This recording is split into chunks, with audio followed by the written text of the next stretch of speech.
We'll start questions today with Paul to coach's left, and then we'll go to Danny P. Coach, I know it's only been a couple of games since you talked about your rotation and maybe not enough time to really get a good idea, but do you feel like you're kind of gotten a little closer after these last couple of games to kind of seeing with that rotation and seeing guys step up here and there? If I'm being honest, the answer would be, unfortunately, no. I still think it's in flux. I don't think it's solidified yet, whether I'd like it to be or not. I still feel there's 2 or 3 spots that just haven't been taken hold of, if you will. They still have some inconsistency with some of our guys in certain positions, and because of that, we're still trying to figure out, who needs to be playing and how much they need to be playing and who they need to be playing with, and it's just, that's where it's at. Go ahead, Danny P. Coach, I know these games do anything for the blood pressure, but just talk about, at least, in the home games, you've been able to come back wins. How do you feel about the guys that can just turn it on and get the job done when they need to? I mean, yeah, like I said to the team after the game, never feel some kind of way about winning. I mean, winning is difficult, it's hard.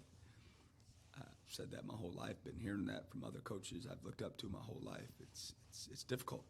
The other team and the other coach and everyone that's on their side is doing whatever they can to win. So it's a 50-50 proposition every time you step on the court.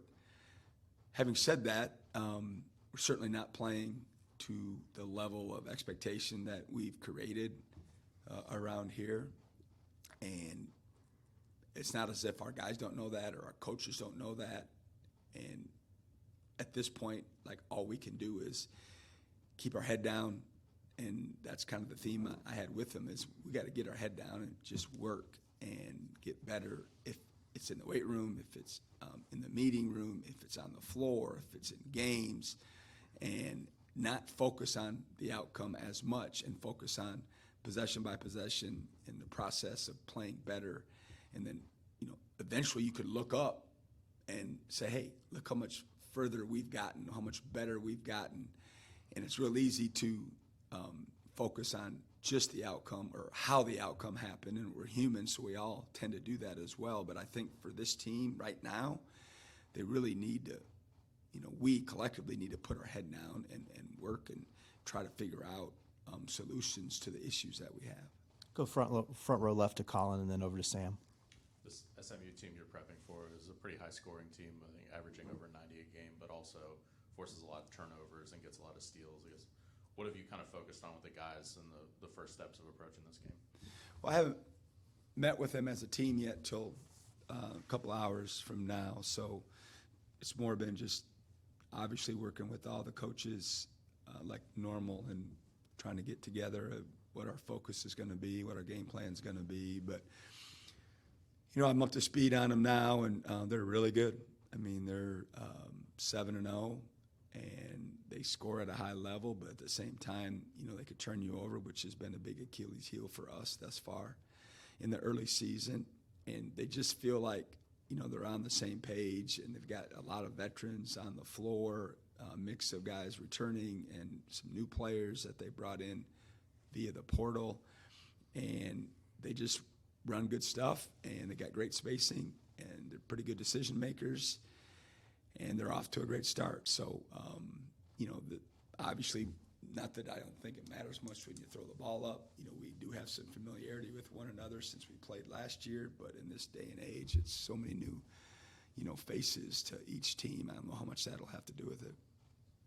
Yeah, with SMU, I believe they haven't played a road game yet and maybe haven't been tested the same way as your team has. Does that make it a little bit more difficult to gauge, what kind of team SMU is, or is it at this point in the season they have enough games, or maybe you have an idea? Yeah, from where I sit and what I watched the last couple days on video, I don't think it's stunted their growth. It's probably helped their confidence, to be honest.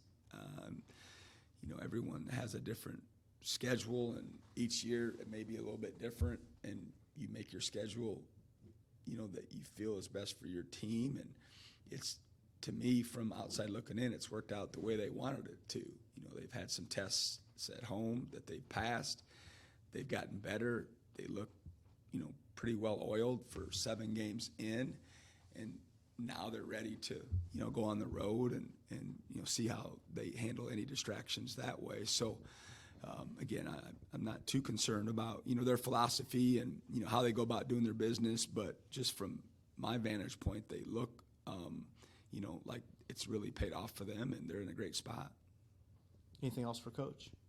Go ahead, Paul. Coach, obviously it's only been a couple of days too with this question, but has Jaden and Serge been able to practice since Monday, or just any update on those guys? Yeah, unfortunately, they haven't been able to practice yet. I haven't seen them today. It's kind of a situation where you're hopeful that it's going to be, sooner than later. Like I said the other day, it's not a month's thing or even weeks, multiple weeks. But we're fingers crossed that the rehab will continue to go well, and for both of them individually, and it'll be sooner than later. Go ahead, Sam. With Achor right now, what are you just kind of looking for out of him right now as he's been struggling a little bit? I met with him yesterday. We had just a meeting in the office to see where he was at and how I could help him, which we do often throughout the season with our players, like everybody else does, I'm assuming. And we just got to get him to play with some more confidence. We've got to help him regain that confidence. He's obviously a good player. He's been there, done that. In the end, you want your players to feel good when they step out onto the floor in the games. Practice helps, but in the games, it's more important. And so we're working together to try to figure out a solution to help him feel better when the lights are on, and to play better and to feel good about what he's doing. And that's what he wants too. And so he's not the only guy that's not playing up to their capabilities. Our team's not. I'm not. Our staff isn't. All of it. But, we're going to keep working and encouraging one another and trying to put him in the best spots that we can. And I'm confident that he will play better going forward. Paul, go ahead and wrap us up. Kind of on the opposite end of that, Coach, obviously you've talked about Amir Ali and doing what it takes to earn more minutes, and him realizing what it takes. How big of a confidence boost is it for somebody like him to, one, see what his hard work gets him more minutes, but then to have the success that he's had the past couple of nights and to see that work paying off? Yeah, I'm happy for Amir. Coaches always talk about,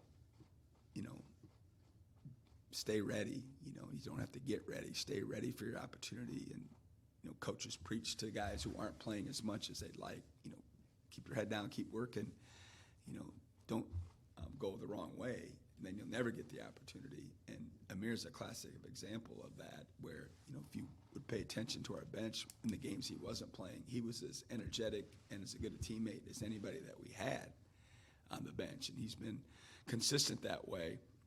And his approach in practice has been consistent. He hasn't hung his head. He hasn't had bad body language. He's kept working with encouragement behind the scenes from our staff.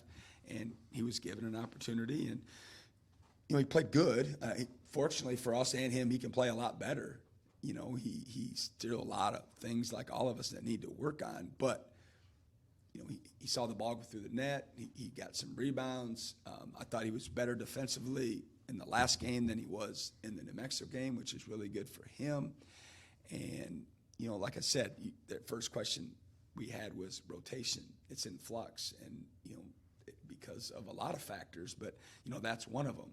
Who's going to be consistent coupled with practice and games, moving forward, and to be able to say, hey, Coach, I'm the guy that needs to play, these minutes at that position, and he's one of the candidates.